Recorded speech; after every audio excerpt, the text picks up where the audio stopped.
Hello friends, देखिए किसी कारणवश वो जो आपका जो वीडियो बना रहे थे उसमें 11 क्वेश्चंस हो पाया। ठीक है, बाकी का जो 9 क्वेश्चंस है वो इसमें हम कर दे रहे हैं। ठीक है ना, ये अलग वीडियो में दोनों को अपलोड कर देंगे तुरंत एक ही साथ। ठीक है, पार्ट 1 पार्ट 2 करके हम मर्ज नहीं करेंगे क्योंकि मर्ज करने में टाइम लग जाएगा और जिसका जिसका कंपनी का लोगो यूज हो जाएगा और फिर बड़ा सा मतलब दिखेगा नहीं आपको। ठीक है, क्वेश्चंस पे आ जाता है उसका लोगो क्योंकि उसका सब्सक्रिप्शन खरीदे नहीं है, तो वो एडिट करने के बाद बहुत बड़ा दिखने लगेगा। तो आप पार्ट 1 जैसे आपका जो अभी रहेगा 1 से 11 क्वेश्चंस उसमें हम लिख देंगे। ठीक है, 1 से 11 क्वेश्चन सेट 4 दरोगा का रहेगा पार्ट 1। यहाँ स्टार्ट हो जाएगा आपका पार्ट 2, तुरंत देख लीजिएगा वीडियो। पार्ट 2 रहेगा आपका क्वेश्चंस नंबर 12 से लेके 20 तक। ठीक है, तो चलिए शुरू करते हैं। क्वेश्चंस नंबर 112 मतलब 12 नंबर क्वेश्चंस कि एक चुनाव में केवल 2 उम्मीदवार अजिताभ और अमिताभ है। ठीक है, एक चुनाव में। और थोड़ा सा वॉल्यूम जो है ना वो पहला वाला वीडियो में कम हो गया है, पता नहीं क्यों। और देखिए मैथ का क्वेश्चंस है, ठीक है ना। और फिर से क्वेश्चंस नंबर 1 से लेकर 20 तक जाओ। आप लोग प्लीज़ ईयरफोन यूज कर लीजिएगा, आपका आवाज़ आ जाएगा आपके। ठीक है, फिर से 1 से लेके बनाओ क्वेश्चंस, यार बहुत इरिटेटिंग होता है। ठीक है ना, क्योंकि देखिए अगर साइंस वगैरह रहता, कुछ भी रहता, तो आप जल्दी करके निकल सकते हैं। मैथ में समझाना पड़ता है, फिर दोबारा एक ही चीज़ को बोलो। तो आप लोग आई होप समझ सकते हैं। आई होप हम देखेंगे स्टार्ट में कि आवाज़ क्यों कम हो रही है। ठीक है, आगे से एक चुनाव में केवल 2 उम्मीदवार है, अजिताभ और अमिताभ। देखिए चुनाव हो रहे हैं, उसमें दो उम्मीदवार है, अजिताभ और अमिताभ। अजिताभ को 59% और 14 इतना वोट मिला है, मतलब 59% और प्लस में इतना वोट मिला है। ठीक है, सॉरी, अजिताभ को 59% और 14,400 वोटों के अंतर से जीत मिली है। मतलब 59% वोट मिला है और इतना वोट के अंतर से वो जीता है। तो वोटों की कुल संख्या का पता लगाएं। ठीक है, तो वोटों की कुल संख्या का आपको पता लगाना है। ठीक है, तो इसको कैसे बनाएंगे क्वेश्चंस को, देखिए क्वेश्चंस में लग रहा है कुछ मिस प्रिंटिंग है। ठीक है, क्योंकि क्वेश्चन समझ में नहीं आ रहा है, तो क्वेश्चंस देख लेते हैं कि क्या हो सकता है। कि एक चुनाव में केवल 2 उम्मीदवार हैं। ठीक है, एक चुनाव में केवल 2 उम्मीदवार अजिताभ अमिताभ। अजिताभ को 59% और इतना वोटों के अंतर से जीत मिली, तो वोटों की कुल संख्या पता लगाएं। अच्छा चलिए ठीक है, 59% वोट मिला है और इतना वोटों के अंतर से जीत मिला है। क्या क्या मिला है कि 59, अब देखिए 59% वोट मिला है और इतना प्रतिशत वोटों को, प्रतिशत के वोट से जीत मिला है।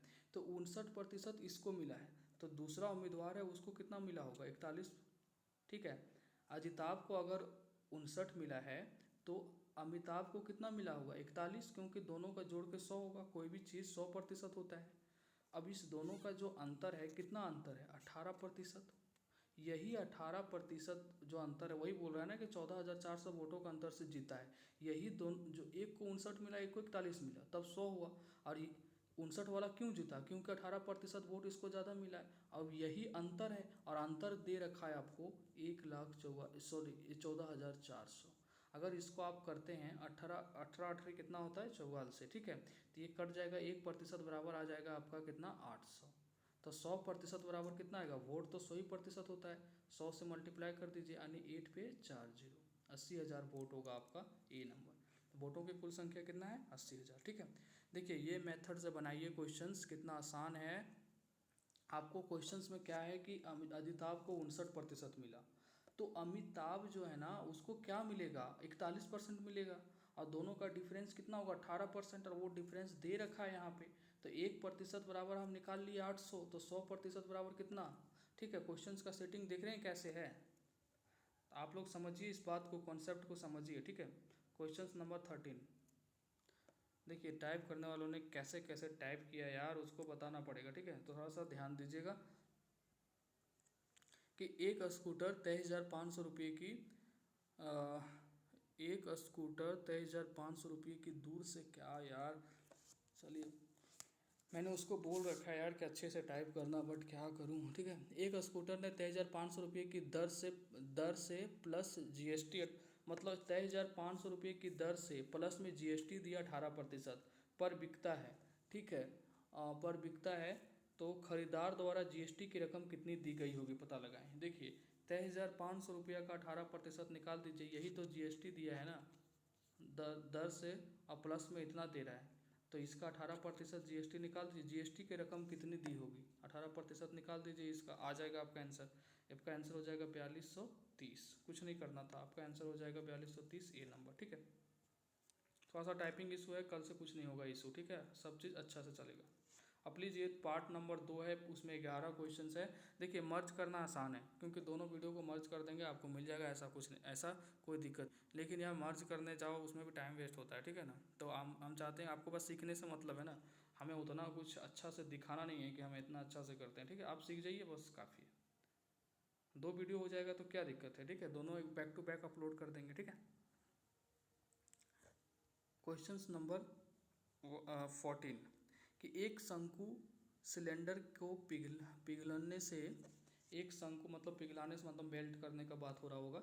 एक शंकु सिलेंडर को पिघलाने से बनाया जाता है। ठीक है, एक शंकु जो है ना वो सिलेंडर के पिघलाने से बनाया जाता है। ठीक है, देखिए ये जो शंकु बन रहा है, शंकु का आकार ऐसा होता है और ये जो सिलेंडर का आकार कैसा होता है। क्वेश्चंस देखिए टाइम देखिए समझिए। ठीक है, पागलों की तरह की मतलब कि 10 सेकंड में बन जाए, ऐसे हो जाए, वो हो जाए, पहले कॉन्सेप्ट समझिए। ये इससे इस पिघलाया गया है। ठीक है, तो आपको पता है पिघलाया गया है, और एक त्रिज्या को वही रखते हैं, और एक त्रिज्या को वही रखते हैं। ऊंचाई में प्रतिशत वृद्धि को पता लगाएं। ठीक है, क्वेश्चंस में कुछ टाइपिंग मिस्टेक है क्या। और एक त्रिज्या को वही रखते हैं, तो ठीक है, मतलब कि इससे इसमें पिघलाया, त्रिज्या वही है तो ऊंचाई निकालिए। ठीक है, तो आपको पता होना चाहिए कि शंकु का जो वॉल्यूम होता है, आयतन क्या होता है, 1/3। आप देखिए लिख लीजिए, इसको हम बता रहे हैं तो आप मतलब अगले बार से आपको पता होना चाहिए। 1/3 πr²h, ये क्या हो जाएगा आपका शंकु का आयतन। और इस तरह बेलन का आयतन क्या हो जाएगा, πr²h। ठीक है, ये हो गया।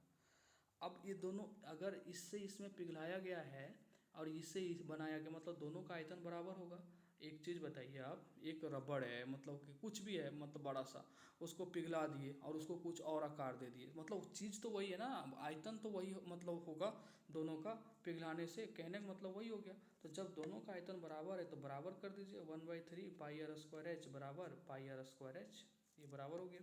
अब यहाँ से क्या हो जाएगा, बोला जा रहा है कि ऊंचाई निकालिए, ऊंचाई में प्रतिशत वृद्धि निकालिए, त्रिज्या सेम है। तो मान लीजिए इसका ऊंचाई h1 है, इसका ऊंचाई h2 है। ठीक है, तो क्या है कि ये पाई पाई कट जाएगा और ये एक आर कट जाएगा। ठीक है, तो क्या बचा यहाँ से देख लीजिए, सॉरी πr²h, तो ये आर दोनों आर कट जाएगा ना, तो आर कट गया, तो क्या हुआ यहाँ 1/3 h1 बचा और यहाँ h2 बचा। कुछ नहीं था, फॉर्मूला में लगाना था। तो h1 = क्या हो जाएगा, इधर से 3 हो जाएगा, इधर मल्टीप्लाई हो जाएगा, यानी 3h2। तो क्या बोल रहा है, ऊंचाई में प्रतिशत वृद्धि का पता लगाएं। तो कितना प्रतिशत वृद्धि हुआ, देखिए h1 से 3 हो गया, एक h से 3 हो गया, कितना बढ़ा, 2h2 बढ़ा, कितना बढ़ा, 2h2। ठीक है, 2h2 इतना बढ़ गया है ना। एक h2 से एक h1 से कितना बढ़ गया, 3h2, मतलब कितना बढ़ा, 2h2 बढ़ा, मतलब वही बढ़ा ना। ठीक है, अब क्या हो गया, h2 हो गया, पहले h2 था, अब कितना हो गया, पहले h2 था, अब कितना हो गया 3h2, तो अब कितना बढ़ा, 2h2। ठीक है, अब प्रतिशत वृद्धि निकाल रहे हैं, तो कितना हो जाएगा ये, मतलब समझिए 1 से 3 हो गया, तो कितना बढ़ रहा है। देखिए क्वेश्चंस को आप समझिए ऐसे, यहाँ h1 ये था और ये h2 था। ठीक है, यहाँ रिलेशन क्या निकल के आ गया, कट कुट के h1 = 3h2, इतना तो समझ में आ गया। देखिए कट कुट के क्या आ गया, h1 = 3h2।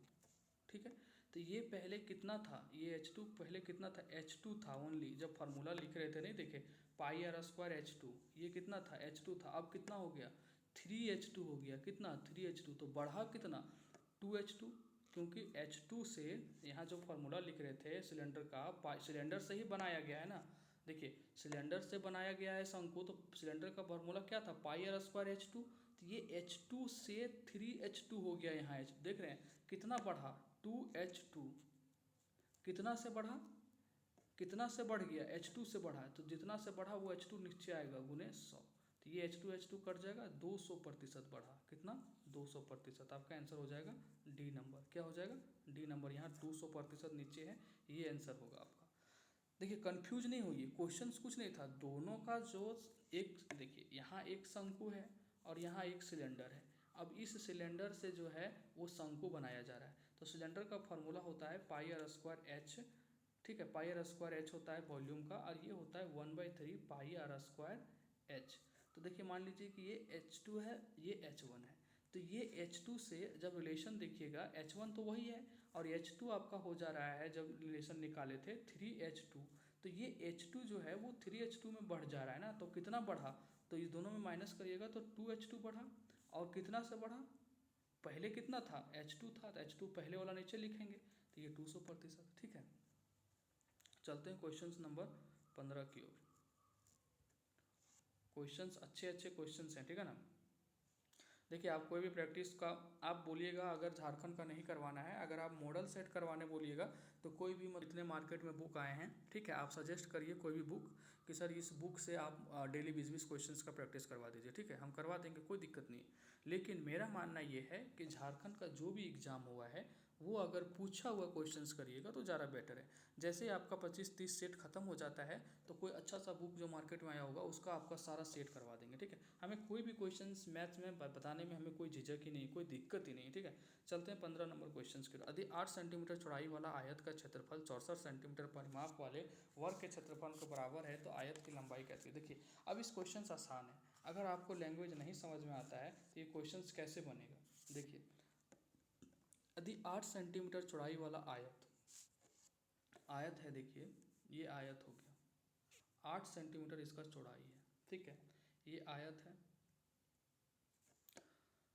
का क्षेत्रफल, 8 सेंटीमीटर वाले आयत का क्षेत्रफल 64 सेंटीमीटर परिमाप, देखिए ये 64 सेंटीमीटर परिमाप, ठीक है, ये आपका क्या है, वर्ग है, वर्ग के क्षेत्रफल के बराबर है। तो ये दोनों का जो क्षेत्रफल है ये बराबर है, ठीक है। एक का परिमाप, आयत का परिमाप 8 सेंटीमीटर चौड़ाई वाले आयत का क्षेत्रफल 64 सेंटीमीटर परिमाप वाले वर्ग का क्षेत्रफल के बराबर है तो आयत की लंबाई होगी। तो आयत की लंबाई मतलब x ये पूछा जा रहा है आपको, ठीक है। तो देखिए आयत का परिमाप और वर्ग का परिमाप, दोनों का परिमाप अगर हम बराबर कर देते हैं तो आपका आ जाएगा। तो आयत का परिमाप क्या हो जाएगा, 2 इंटू लंबाई प्लस चौड़ाई। अब आयत का परिमाप अगर नहीं पता है तो लिख लीजिए, आयत का परिमाप क्या होता है, 2 इंटू लंबाई इंटू चौड़ाई, x प्लस 8। परिमाप मतलब क्या होता है, चारों भुजा को जोड़ दीजिए, तो x जोड़ेंगे, x प्लस 8, x प्लस 8 दो बार, तो वही हो जाता है, कॉमन ले लेते हैं 2, और लंबाई चौड़ाई दो बार लिख रहे हैं इसीलिए 2 इंटू एक्स प्लस 8, ठीक है।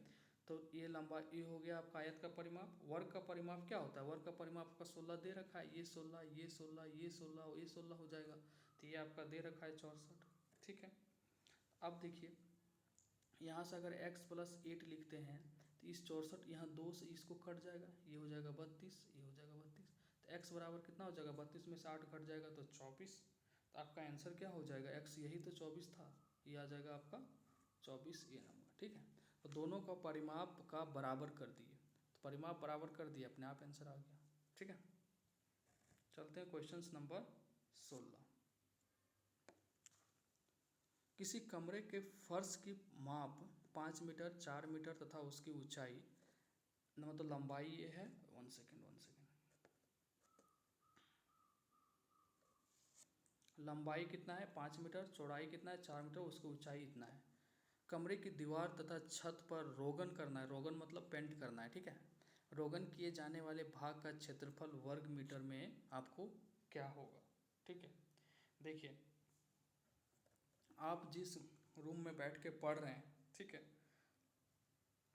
आप जिस रूम में बैठ के पढ़ रहे हैं उसमें क्या है कि किसी कमरे के फर्श की जो कमरे का जैसे आप जहाँ बैठ उसकी लंबाई चौड़ाई ऊंचाई होगी, तो मान लीजिए इस कमरा का लंबाई चौड़ाई ऊंचाई 5, 4 और 4 दे दिया है, ठीक है।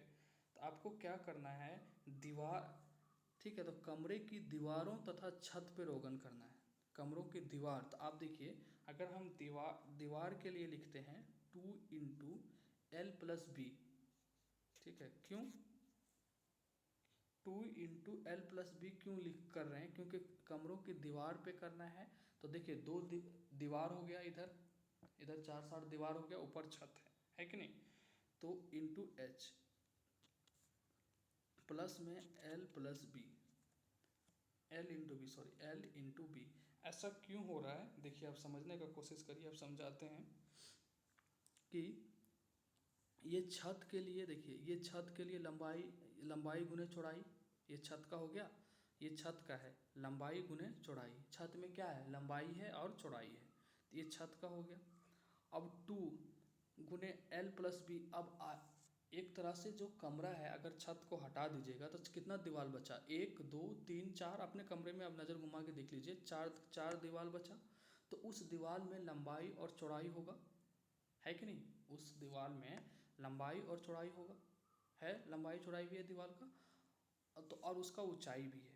तो उसके लिए 2 into L plus B into H. तो यहाँ 2 क्यों किए, क्योंकि आप देख लीजिएगा लंबाई जो है वो 2 बार लंबाई आएगा, लंबाई 4 बार, एक दीवार का 1 बार लंबाई आएगा, फिर दूसरे दीवार का आएगा, ठीक है ना। तो 2 into L plus B into H L plus B. जब कमरे की फर्श करने की, जब भी रोगन करने की बात आए तो आप ये याद रखिएगा 2 into L plus B into H plus में एल प्लस बी, ये छत के लिए, ठीक है। आप क्या करना है, आपको सब कुछ यहाँ दे दिया है, आपको सब कुछ दे दिया है। 2 एल दे दिया है आपको, देख लीजिए लंबाई दे दिया है 5, चौड़ाई आपको दे दिया है 4, ठीक है। आप बैठाते जाइए, प्लस में 4, एच में आपको ऊंचाई दे दिया है 4, ठीक है, और लंबाई गुने चौड़ाई दे दिया है इतना। तो आप इसको अगर कैलकुलेट करेंगे तो 5 चौका 20, और इधर 100, सॉरी एल प्लस बी यहाँ प्लस है ना, तो 5 और 4 9, 9 चौका 36 और 2 72 प्लस 20 92। आपका आंसर जाएगा ए नंबर, ठीक है। तो इसमें कुछ नहीं है, सिंपल फार्मूला है, आपको याद रखना पड़ेगा, ठीक है। कि अगर कमरे की दीवारों तथा छत पे रोगन करना है, क्योंकि छत आपका 1 है, दीवार आपके पास 4 है, ठीक है, तो उस कंडीशन में 2 into L plus B into H, ठीक है, प्लस में एल इंटू बी, ये आपका एक मतलब कमरे की रोगन करने या पेंट करने का क्षेत्रफल है, ठीक है। तो इसको आप लिख सकते हैं ना, इस फार्मूला की तरह लिख सकते हैं कि कमरे की रोगन करने की क्षेत्रफल। तो आप इस फार्मूला को याद कर सकते हैं, 2 into L plus B into H plus L into B, ठीक है। इतना सा आप इसको ऐड कैसे करेंगे वो भी बता दिए आपको, थोड़ा सा ये भी बता दिए। तो अगर थोड़ा सा अगर दिमाग पे याद रखने का कोशिश नहीं करेंगे, फार्मूला नहीं डालेंगे दिमाग में, तो फिर कैसे हो जाएगा, क्योंकि झारखंड का एग्जाम है ये, आपका फार्मूला पुटिंग तो क्वेश्चंस रहेगा ही, ठीक है, सारा कॉन्सेप्चुअल तो नहीं रहेगा। क्वेश्चन नंबर 17, देखिए ये भी क्वेश्चन नंबर 17 बहुत अच्छा क्वेश्चन है, समझने का कोशिश करिए। कि एक समलंब चतुर्भुज ए बी सी डी की समांतर भुजाएं ए बी, देखिए एक समलंब चतुर्भुज मतलब आप क्या समझते हैं? समलंब चतुर्भुज कहने का मतलब होता है कि त्रिभुज का एक युग्म जो है ना वो आपका समांतर होना चाहिए। देखिए आप ये सब चीज़ मेरे बात को नोट कर सकते हैं, अब बार बार हम एक चीज़ नहीं बोलेंगे, हम पढ़ा के निकलेंगे, ठीक है। देखिए इसका जो है, ये दोनों भुजा आपस में समानांतर है और ये दोनों समानांतर नहीं है। समानांतर भुजा उसको बोलते हैं जो भुजा आपस में जाके कहीं कटे नहीं, और जो असमानांतर भुजाएं होते हैं वो आपस में कहीं दूर जाके कट जाते हैं। एक समलंब चतुर्भुज ए बी सी डी, मान लीजिए कि ये बी, हम डायग्राम से ही बताते हैं आपको, ए बी सी डी, ठीक है। ए बी सी डी की समांतर भुजाएं ए बी तथा सी डी की लंबाई देखिए, ये 9 सेंटीमीटर है ए बी, और ये सी डी आपका 15 है, हो गया। यदि इसके विकर्ण ए सी तथा बी डी, इसके विकर्ण, ये देखिए ये विकर्ण हो गया ए सी, ठीक है, तथा बी डी, ए सी तथा बी डी, ये आपका विकर्ण है, कितना दिया हुआ है, दिया हुआ है क्या, ए सी तथा बी डी ओ पर प्रतिच्छेद करता है। कहाँ प्रतिच्छेद मतलब काटना, ओ पे प्रतिच्छेद करता है, ठीक है। तो ए ओ और ए वो इज टू ओ सी, मतलब ए वो अनुपात क्या निकालना है हमें, ए वो अनुपात ओ सी, यानी ए वो अनुपात ओ सी, मतलब कि ये निकालना है हमें, ये अनुपात और ये अनुपात, ये निकालना है ना, ये दोनों अनुपात कैसे निकालेंगे। एक समलंब चतुर्भुज दे दिया है ए बी सी डी, जिसका जो समांतर, समलंब चतुर्भुज किसको कहते हैं पहले ये समझिए, उस ऐसा चतुर्भुज जिसका एक युग्म समांतर हो और दूसरा युग्म असमांतर हो। जैसे ए बी और सी डी यहाँ समानांतर है, और ए डी और बी सी यहाँ असमानांतर है, और ए बी जो दे दिया है आपका समानांतर भुजा 9 दे दिया है, और DC जो CD कुछ भी बोलिए वो आपका दे दिया है 15। यदि इसके विकर्ण AC दे दिया है, AC और BD O पे कट करते हैं, प्रतिच्छेद करते हैं, तो AO और OC का वैल्यू क्या होगा आपसे ये पूछा जा रहा है। अब कैसे निकालेंगे इसको, अब देखिए हम जानते हैं कि समलंब चतुर्भुज में भुजा जिस अनुपात में होता है, भुजा जिस अनुपात में होता है, तो भुजा किस अनुपात में है, देखिए ये 9 है और ये 15 है। तो जो भुजा जिस अनुपात में होता है, हम जानते हैं कि समलंब चतुर्भुज में जिस अनुपात में भुजा होता है ना, विकर्ण भी उसी अनुपात में विभाजित करते हैं। ये प्रॉपर्टीज है, ये याद रखिए, गुण है इसका कि समलंब चतुर्भुज में जो भुजा जिस अनुपात में होता है, तो देखिए AB और CD का जो अनुपात का भुजा का जो अनुपात है वो कितना है, 9:15, क्योंकि AB कितना है 9 और CD कितना है 15। तो इसको अगर करें 3 तिया 9, 3 पचे 15, ठीक है, तो ये कर सकता है। तो AB और CD का अनुपात कितना है, 3:5। तो समलंब चतुर्भुज का ये प्रॉपर्टीज होता है, गुण होता है, ठीक है। इसका एक एडवांटेज यही होता है कि जिस समलंब चतुर्भुज की भुजा जिस अनुपात में होता है, विकर्ण भी उसी अनुपात में विभाजित होता है, और जो विकर्ण है वो उस सेम अनुपात में विभाजित होगा जिस अनुपात में इसकी भुजा है। तो ये विकर्ण भी 3:5 में विभाजित करेंगे, ठीक है। तो आपका आंसर हो जाएगा 3:5 ही। देखिए आपको इस क्वेश्चंस को देखते ही कितना भयानक लग रहा था, ठीक है। अगर आपको ये प्रॉपर्टीज पता था कि ये समलंब चतुर्भुज है और उसकी समांतर भुजाओं का जो दे दिया हुआ है इतना इतना, तो अगर ये पूछ रहा है विकर्ण का अनुपात, इसका मतलब वही होता है कि जो भुजा का अनुपात होगा। अगर ये प्रॉपर्टीज आपको पता था तो आप बस 9:9:9:15 लिखते और इसको देख लेते कि कॉमन है 3, तो 3:5 हो जाता। आप 1 सेकेंड में क्वेश्चन बना के निकल जाते, ठीक है। बट देखिए अभी सीखने का टाइम है, सीख सकते हैं। क्वेश्चन नंबर 18, किसी चतुर्भुज की सभी भुजाएं एक वृत्त को स्पर्श करती है।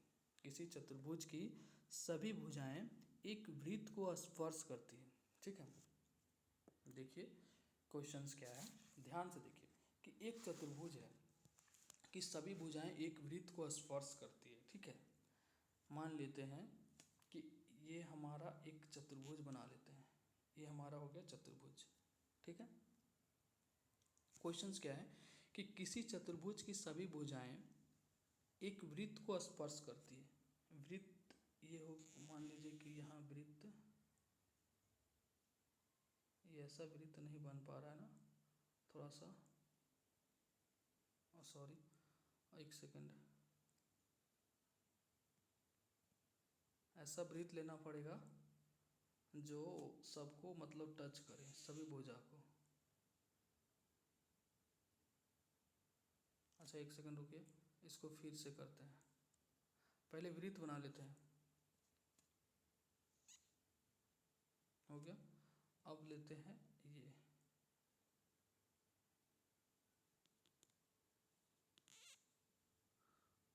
नहीं होगा इससे, चलिए छोड़िए, हाथ से बनाते हैं कि एक, देखिए ये तो बना ही सकते हैं, ये हो गया। अब क्या करना है कि एक ऐसा वृत्त लेना है आपको, देखिए यहाँ ये यहाँ टच कर रहा है ना, देखिए ये यहाँ टच कर रहा है, ये यहाँ टच कर रहा है, ये यहाँ टच कर रहा है और ये यहाँ टच कर रहा है। क्वेश्चंस क्या है कि किसी चतुर्भुज की सभी भुजाएं एक वृत्त को स्पर्श करती है, एक वृत्त को स्पर्श करती है यदि इसके 3 क्रमागत भुजाओं की लंबाई 8 सेंटीमीटर, 9 सेंटीमीटर और 4 सेंटीमीटर है, ठीक है। मान लीजिए 3 क्रमागत, ये 8 है, ये 9 है, ये 4 है। आप यहाँ से भी शुरू कर सकते हैं, ठीक है, इधर 8 9 4 कहीं से भी शुरू कर सकते हैं क्रमागत में। ये 8 9 4, मान लीजिए ये x है। तो चौथा भुजा की लंबाई क्या हो, तो आपको चौथे भुजा की लंबाई पूछा है। देखिए इस टाइप का क्वेश्चंस आपको हम पहले करा चुके हैं, अगर आपको पता होगा तो आप आराम से बना सकते हैं। इसको बोलते हैं चक्रीय, मतलब कि वृत्त, क्योंकि यहाँ पे जो वृत्त है ना वो चतुर्भुज को सारा टच कर रहा है। तो इसका क्या होता है, इस केस में इसका केस होता है, मान लीजिए कि ये A है, ये B है, ये C है, ये D है, ठीक है। तो ये AB प्लस CD, आमने सामने की जो भुजा होती है AB प्लस CD बराबर हो जाएगा AD plus BC। AD plus BC, बस आप लिख दीजिए।